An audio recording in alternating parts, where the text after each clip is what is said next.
વાત થઈ ગઈ છે। થોડી વાર પહેલા રાજસ્થાનનો ઉલ્લેખ થયો। રાજસ્થાનમાં ભાજપને ઝટકો લાગી શકે છે। મોટા સમાચાર રાજસ્થાનને લઈને એક્ઝિટ પોલ શું કહી રહ્યું છે? ઇન્ડિયા ગઠબંધન રોકી શકે છે ભાજપનો વિજય રથ। એક્ઝિટ પોલ પ્રમાણે ભાજપને મળી શકે છે 25 માંથી 19 બેઠક। આપને કહી દઈએ કે રાજસ્થાનમાં ભાજપ 6 બેઠક ગુમાવી શકે છે। રાજસ્થાનનું આ ચિત્ર સામે આવી રહ્યું છે કે જ્યાં કોંગ્રેસના ફાળે 4 બેઠકો જતી એક્ઝિટ પોલમાં દેખાઈ રહી છે। રાજસ્થાનમાં અપક્ષને પણ 1 બેઠક મળતી દેખાઈ રહી છે।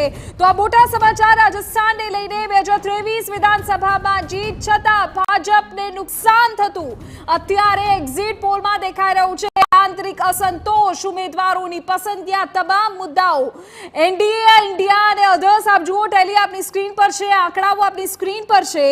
રાજસ્થાનમાં ભાજપને નુકસાન 19 બેઠકો મળતી દેખાઈ રહી છે, જ્યારે ઇન્ડિયા ગઠબંધનને 5 અધર્સના ફાળે 1 બેઠક દેખાઈ રહી છે। 25 બેઠકો છે રાજસ્થાનમાં અને ગત વખતે ભાજપ લગભગ તમામ અંકે કરવામાં 25 અને આ વખતે 6 બેઠકોનું નુકસાન છે। બિલકુલ, અને મને લાગે છે વિધિ કે આ જે નુકસાન છે 350 પ્લસ 400 ભૂલી જાઓ, પણ 350 પ્લસ કરવું છે તો આ નુકસાન બીજેપીને પોસાય એમ નથી, કારણ કે હિન્દી બેલ્ટની વાત છે। હા વિધિ, હું તમને કહું તમને કહું કે ગઈ વખતે ભાજપને 2014 2019 બંનેમાં ભાજપને 25 માંથી 25 મળી હતી, મધ્યપ્રદેશ 29 માંથી 28 મળી હતી, ગુજરાત 26 માંથી 26 મળી હતી, છત્તીસગઢ 11 માંથી 11 મળી હતી।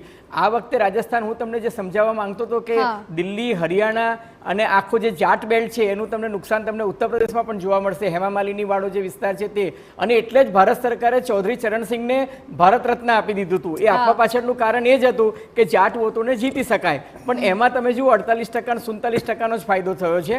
એટલે મને એવું ચોક્કસ લાગે છે કે રાજસ્થાનમાં પણ આજે સીટો જઈ રહી છે। ચોરુ છે, ગંગાનગર વાળો વિસ્તાર કે જે હરિયાણા સાથે અડીને આવેલો છે, એ બેઠકો પર નુકસાન છે, અને આ જે અપક્ષની બેઠક છે એ બાડમેર વાળી બેઠક છે। એટલે એનાથી પણ આગળ હું તમને કહું 6 ની જગ્યાએ 8નું પણ નુકસાન થઈ શકે એમ છે, કારણ કે રાજસ્થાનમાં તમે ભારતીય જનતા પાર્ટીમાં શું થયું